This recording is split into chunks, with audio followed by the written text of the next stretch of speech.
Mbàkke ay kàddoom jalu muus la. lii kii defe nga ne dafay campagne. kii defe nga ne dafay campagne wala Poutine lay jàppale. kii bakkan moo ko tax a jóg wala kii day campagne pour jot ci réew mi wala pour am ay député wala kii lan moo ko tax a jóg.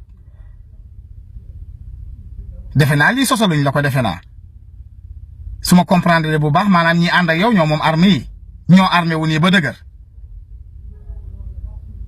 kii sénégalais la kii carrément sénégalais la baat ci yaay ci papa sénégalais la sénégalais koo xam ne deretu sénégalais mooy daw ci moom kii maanaam lii mooy fit.